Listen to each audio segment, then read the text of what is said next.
Bab 034. Begitu tiba di Blue Mosque, suasana terasa hikmat. Tak ada keramaian berlebihan. Hanya keluarga inti dan beberapa staf lokal yang sudah mengatur tempat dengan sangat tertib.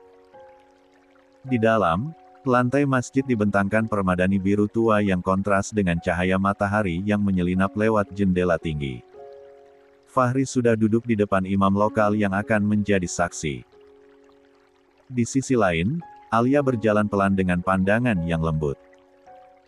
Gaunnya menyapu lantai, langkahnya mantap, dan senyumnya tak lepas dari wajah. Sampai di hadapan penghulu, Alia duduk bersimpuh di sebelah ibunya dan Mira yang menggendong Isa. Bayi itu tenang, seperti merasakan energi damai dari suasana masjid. Sebelum akad dimulai, imam membuka dengan doa yang mendalam. Suaranya berat namun merdu, berbahasa Arab dengan terjemahan yang dibisikkan oleh penerjemah lokal. Semua larut dalam lantunan ayat-ayat suci yang dibacakan. Bahkan Fahri, yang terbiasa menjadi pembicara, kali ini hanya diam, hatinya penuh, matanya basah. Fahri duduk tegap. Jantungnya berdetak kencang, tapi wajahnya tetap tenang. Di hadapannya, ayah Alia dengan suara sedikit bergetar mulai melafalkan kalimat sakral. 85. Saya nikahkan engkau, Fahri bin Harun, dengan putriku, Alia Khairunisa binti Hussein, dengan mas kawin seperangkat alat salat dan emas 100 gram dibayar tunai. Fahri menarik napas dalam. Dadanya terasa penuh. Dengan suara lantang namun gemetar karena haru, ia menjawab. Saya terima nikahnya Alia Khairunisa binti Hussein, dengan mas kawin tersebut, dibayar tunai. Jawaban itu bergema di ruang besar masjid, seperti mengikat langit dan bumi. Tangis lirih terdengar dari beberapa sisi, termasuk dari Bu Rahmah yang menggenggam tangan Mira erat. Sejenak. Sunyi. Kemudian terdengar bisikan, sah, sah, dari para saksi, disusul ucapan, Alhamdulillah, dari imam masjid. Doa dan pujian langsung mengalir setelah ijab kabul dinyatakan sah. Tangis dan senyum membaur, Fahri menghampiri Alia dan mencium keningnya dengan penuh takzim, mengucap syukur di antara isakan yang tidak bisa ia tahan.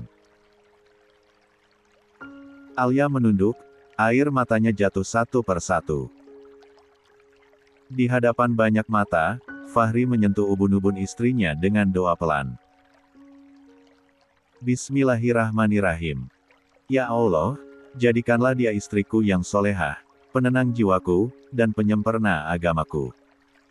Aku mohon bimbinganmu dalam setiap langkahku memimpin rumah tangga ini. Kabulkanlah, ya Rab. Alia tak kuasa menahan air mata. Dengan suara nyaris tak terdengar, ia membalas. Terima kasih telah memilih aku, Mas Fahri. Mira memeluk sahabatnya, berbisik, akhirnya kamu di tempat yang kamu pilih sendiri. Isa, seolah tahu ini hari istimewa, mengulurkan tangannya saat Fahri menghampiri dan mengambilnya dari pangkuan neneknya. Bayi itu tertawa kecil, dan semua yang menyaksikan ikut tersenyum. Di luar Blue Mosque, angin Istanbul berembus lembut. Burung-burung merpati terbang rendah, seperti ikut merayakan. Mereka tidak menggelar pesta besar, tidak ada denting musik atau sorak-sorai. Tapi justru dalam sunyi dan syahdu itulah, akad itu menjadi begitu berkesan. Pernikahan mereka adalah tentang menyatukan dua hati yang sudah dewasa. Bukan karena cinta membara yang membutakan, tapi karena cinta yang menenangkan. Dan hari itu, langit Istanbul menjadi saksi bahwa dua jiwa akhirnya saling mengikat, bukan karena luka melainkan karena doa yang lama terpendam, dan kini dijawab Tuhan dengan caranya yang paling indah. Suasana masjid masih dipenuhi gema doa dan salawat yang lirih, para tamu mulai bergeser pelan, beberapa menyeka air mata haru, sementara yang lain sibuk mengabadikan momen. Tapi di sudut dekat mimbar, sepasang suami istri baru masih larut dalam emosi yang belum reda. Alia masih menunduk, kedua tangannya menggenggam erat tasbih kecil yang tadi menggantung di pergelangan tangannya. Fahri berdiri tak jauh darinya, ditemani Ustadz dan ayah Alia yang membimbing prosesi sungkeman. Tangannya menggigil sedikit saat kain sorban putih di pundaknya disentuh pelan oleh Ustadz. Sudah sah, Fahri. Kini saatnya kamu datang padanya bukan sebagai lelaki biasa, tapi sebagai imamnya. Prosesi sungkeman pun dimulai. Fahri mendekati kedua orang tua Alia. Ia bersimpuh, mencium tangan ayah mertuanya dengan penuh hormat, lalu memeluknya erat. Suara haru sang ayah memecah kesunyian. Titip anak saya, Fahri. Dia bukan perempuan biasa. Dia kuat, dia penyabar, tapi hatinya lembut. Jangan kecewakan dia. Fahri hanya bisa mengangguk, menahan isak. 86. Lalu ia beralih kepada ibu mertuanya, memeluknya sambil mencium tangan sang ibu yang juga tak mampu menahan tangis. Terima kasih sudah melahirkan dan membesarkannya dengan penuh cinta, Bu. Insya Allah saya jaga dia dengan sebaik-baiknya.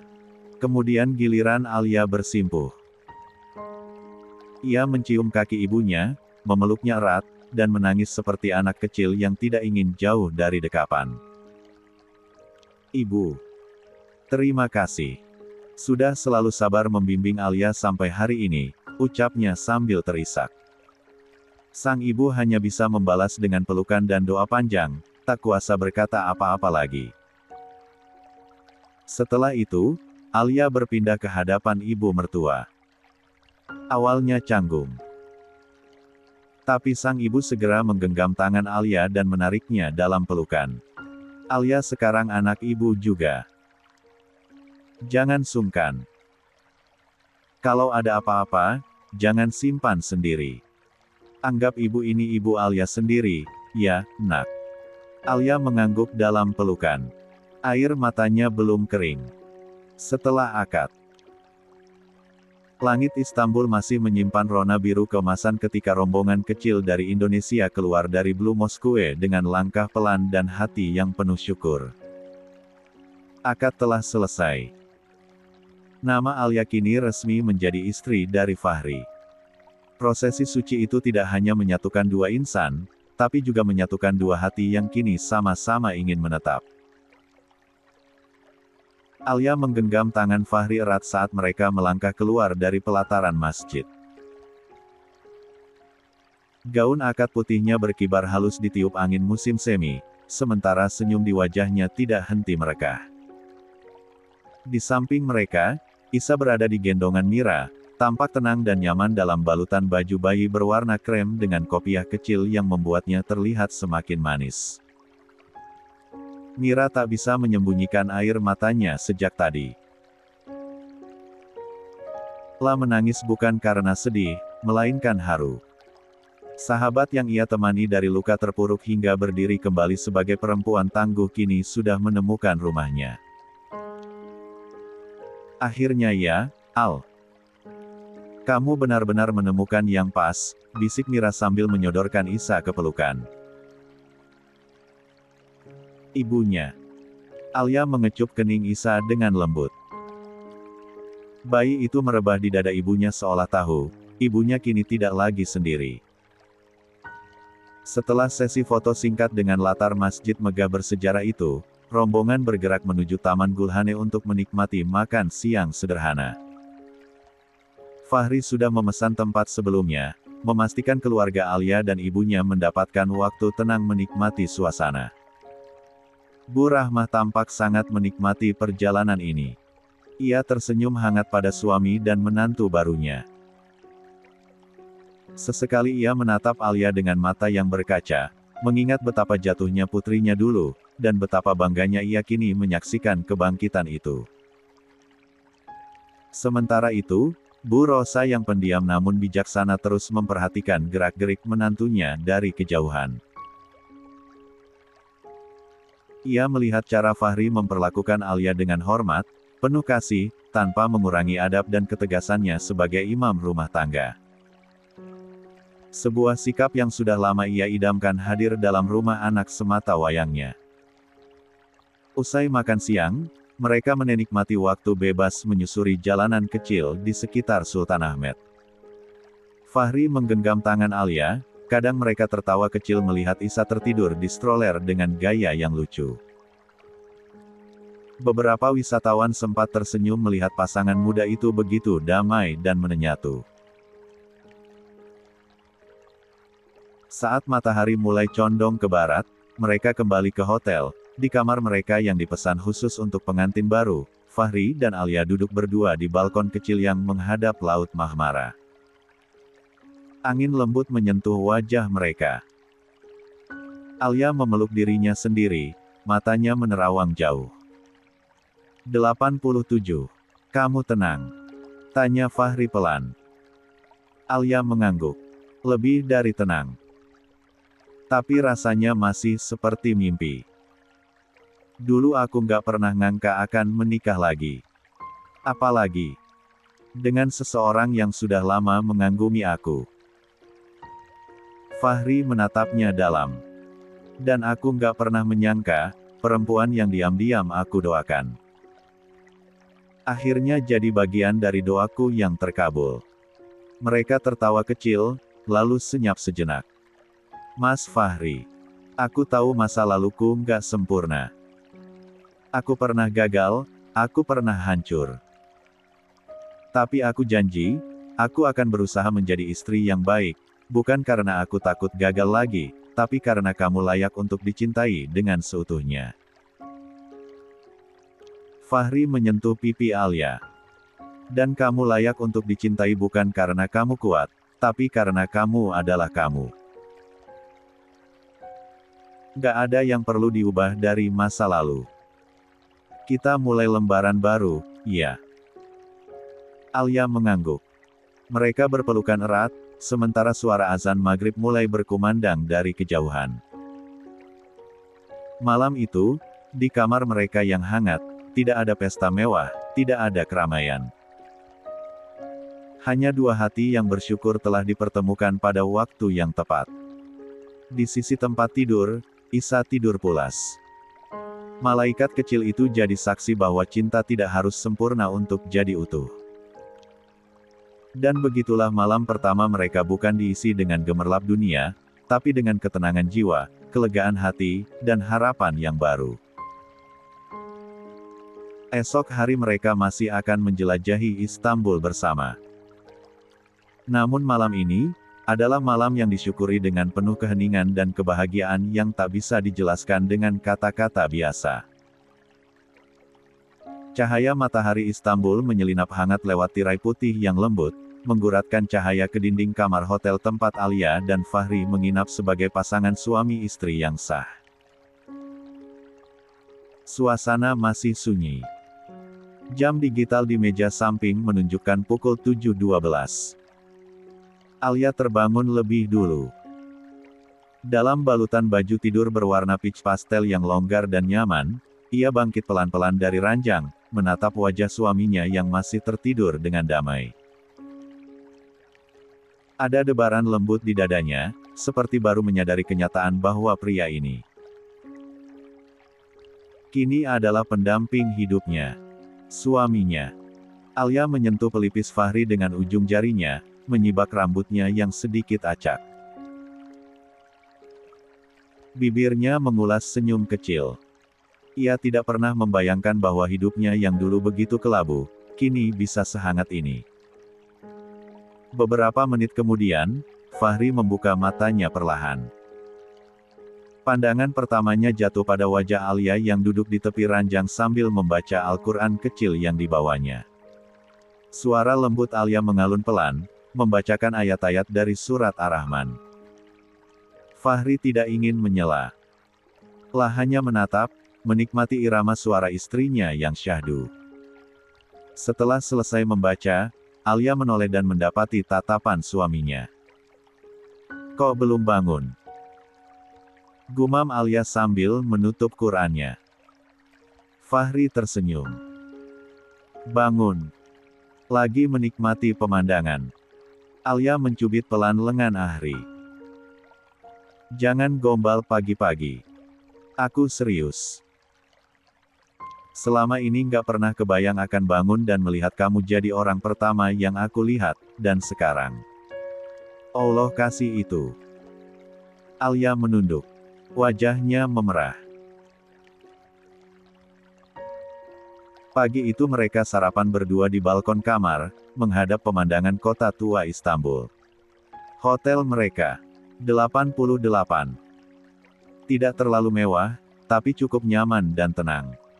Fahri menyuapi Alia potongan kecil roti simit yang ia celupkan ke madu. Mereka seperti dua anak kecil yang saling menggoda dan tertawa sepanjang waktu. Setelah sarapan, Isa datang bersama Mira dan kedua orang tua Alia. Bayi kecil itu langsung menyambar pelukan bundanya dan naik ke pangkuannya.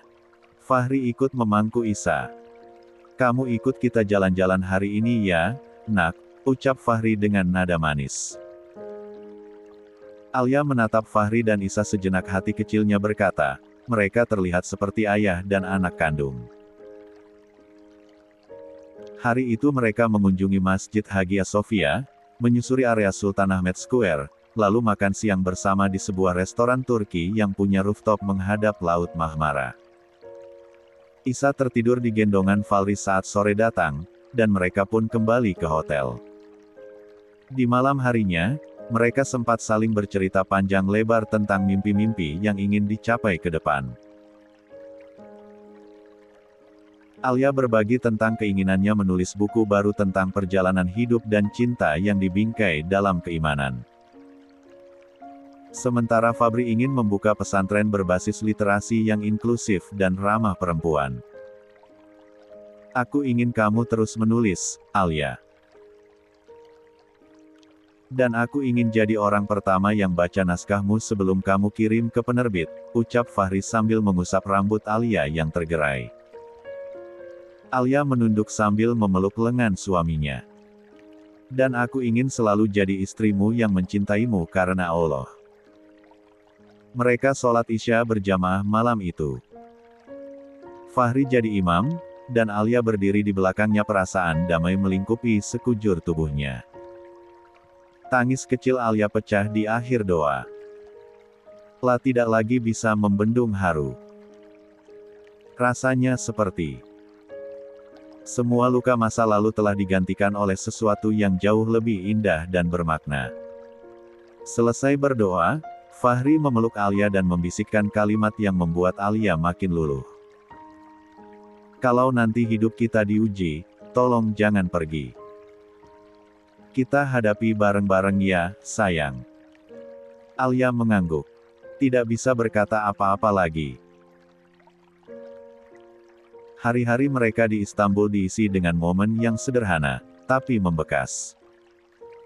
Alia, Fahri, dan Isa berfoto bersama di sudut-sudut Blue Mosque dan Taman Gulhane. Mira sering ikut menemani dan jadi fotografer dadakan. Beberapa malam mereka makan di warung lokal, mencoba kebab khas Turki dan teh hangat dalam gelas kecil yang mengepul. Malam terakhir di Istanbul sebelum kembali ke tanah air, Fahri membawa Alia ke tepian Bosforus. Angin malam lembut menyapu jilbab Alia yang berwarna krem. Mereka duduk di bangku taman menghadap air. Besok kita pulang, ucap Fahri sambil menggenggam tangan istrinya. Alia menoleh. Tapi hati ini tetap tinggal di sini. Di hari itu, di akad kita. Fahri mencium punggung tangan Alia. Insya Allah, ini adalah awal dari perjalanan kita yang sesungguhnya. Alia menatap langit, matanya basah. Terima kasih karena tidak menyerah untuk mencintai aku. Meskipun aku datang bersama luka. Fahri menarik napas panjang. Dan kamu pun tidak menutup hatimu. Meskipun dulu kamu pernah tersakiti. Mereka diam beberapa saat, lalu bersandar satu sama lain. Isa tertidur di stroller di samping mereka, dalam damai. Dan malam itu menjadi malam paling hening, paling khusyuk, dan paling syarat makna yang mereka alami selama di Istanbul. Tidak ada pesta besar. Tidak ada pelaminan mewah. Tapi cukup dua insan yang saling percaya dan mengimani bahwa cinta, ketika dilandasi oleh Allah, akan selalu menemukan jalannya meski sempat retak, meski sempat luka, tapi tetap mampu utuh pada akhirnya. 89. 3 hari setelah Alia dan Fahri pulang dari Istanbul, udara pagi di rumah Alia terasa lebih segar dari biasanya. Sebuah lemari kaca di ruang tamu kini menampilkan figura baru, foto akad di Blue Mosque, tempat mereka menyatukan cinta dengan kesyahduan yang tak tergantikan oleh pesta. Di bawahnya, sebuah tumpukan undangan pernikahan resepsi sudah tersusun rapi, siap dikirimkan satu persatu. Alia duduk bersama ibunya, Bu Rahmah, dan Mira yang sedari pagi datang untuk membantu. Undangan bergaya klasik warna putih bersih dengan aksen emas dan ornamen bunga mawar emboss di bagian atas. Nama mereka tertulis Anggun, Alia Khairunisa dan Fahri Syauqi. Bagus banget, ya Allah. Gumam Mira sambil menatap detail undangan. Alia tersenyum kecil. Ia masih belum percaya semuanya telah sampai ke titik ini. Satu-satu ya, kita pisahkan untuk siapa aja yang langsung dikasih. Ada juga yang dikirim lewat kurir, ujar Bu Rahmah sambil mencatat nama-nama di daftar. Hari itu, sebagian undangan sudah mulai dikirimkan dan dibawa ke orang-orang terdekat. Beberapa tetangga dekat menerima langsung dari tangan Alia, disertai senyum manis dan kata-kata sopan. Mereka semua memberikan doa terbaik. Banyak yang memuji bagaimana Alia kini tampak lebih tenang, anggun, dan dewasa wanita yang telah melalui banyak luka tapi tetap memilih untuk bangkit. Tapi tak semua tangan yang menerima undangan itu bersikap sama. Alia yang tengah menggendong Isa dalam tidurnya, melihat undangan salah terakhir yang belum dikirim. Di sudutnya tertulis, untuk Ryan Azmi dan keluarga. Ia tahu, itu mungkin jadi undangan yang paling berat ia titipkan pada kurir. Tapi ia tidak mau menjadi wanita yang menutup silaturahmi.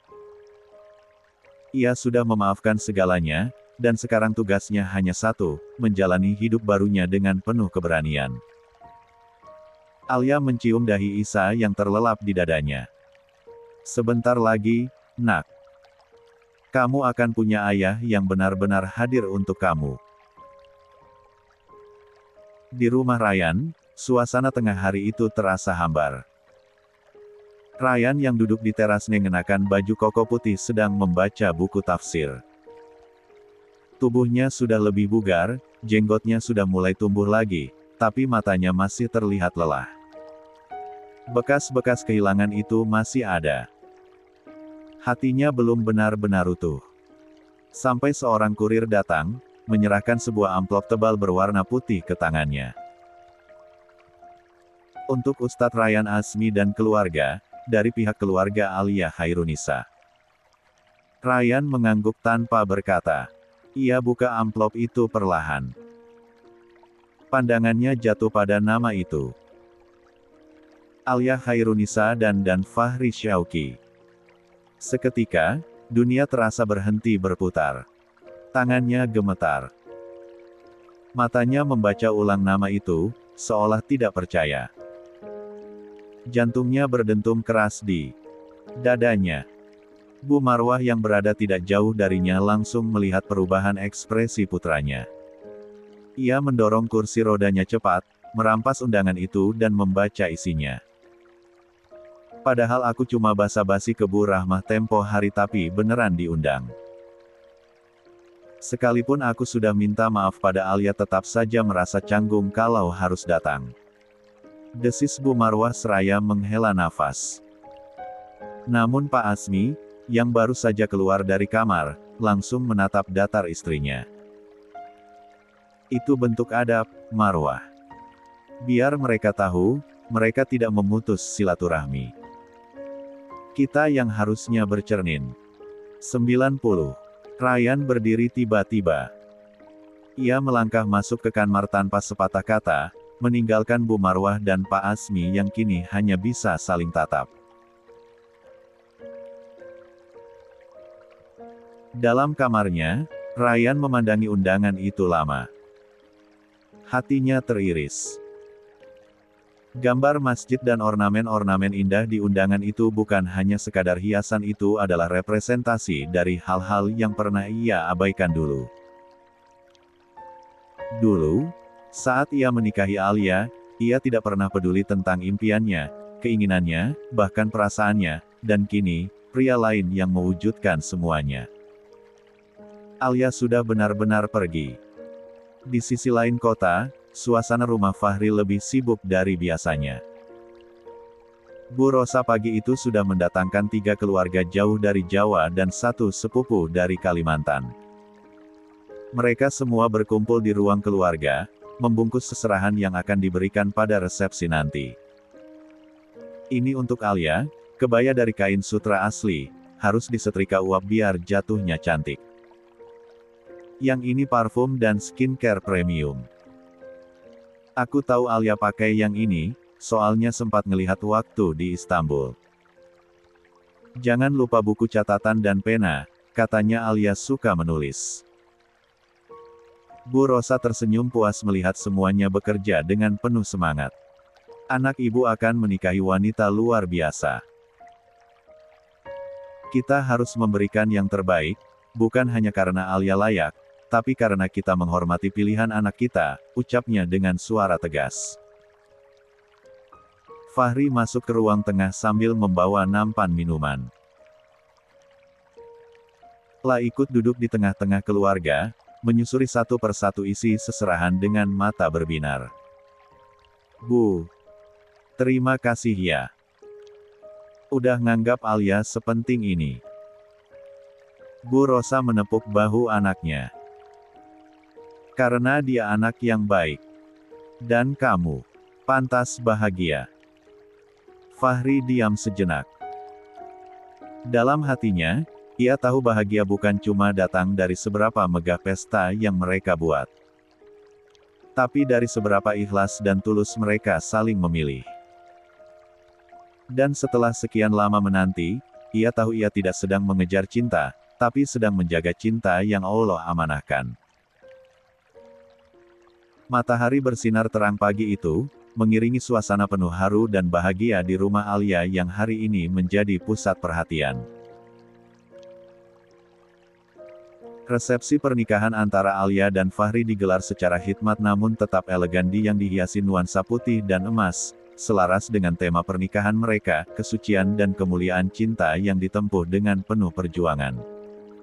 Sejak pagi, rumah Alia telah dipenuhi sanak saudara dan tetangga yang datang.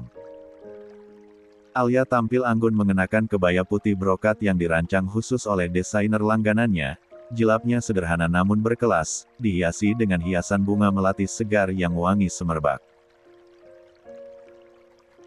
Senyumnya merekah, matanya berbinar. Hari itu, ia bukan hanya seorang pengantin, tapi juga simbol kebangkitan, wanita yang berhasil bangkit dari luka dan membangun kembali hidupnya dengan penuh keberanian. Fahri tak kalah mempesona. Dengan setelan jas berwarna hitam lembut dan peci putih khasnya, ia berdiri gagah menyambut para tamu bersama keluarga besarnya, para kerabat jauh yang datang dari berbagai kota memberikan pelukan hangat dan doa-doa tulus untuk pernikahan yang telah mereka nantikan bersama. Dekorasi di dalam rumah begitu indah. Lampu kristal menggantung megah di tengah ruangan, bunga segar menghiasi setiap sudut, dan kaligrafi ayat-ayat cinta dari Al-Quran tertata rapi di sepanjang dinding. Musik akustik Islami yang syahdu mengalun pelan, menemani langkah para tamu yang mulai berdatangan. Keluarga Ryan tiba menjelang tengah hari. Pak Asmi mendorong kursi roda Bu Marwah, yang tampak lebih tenang meski matanya sembab. Najwa melangkah di samping Ryan yang mengenakan gamis abu dan sorban putih. Meski tubuhnya tampak tegap, raut wajah Ryan tak bisa menyembunyikan gejolak di dalam hatinya. 91. Setiap sudut rumah terasa asing, sekaligus menyakitkan baginya. Tatapan Ryan langsung tertuju ke arah pelaminan. Di sana, Alia berdiri berdampingan dengan Fahri, memancarkan aura cinta dan ketenangan yang begitu dalam. Ryan menelan ludah. Ia ingin menoleh, namun pandangannya terkunci, hatinya menjerit, namun tubuhnya diam.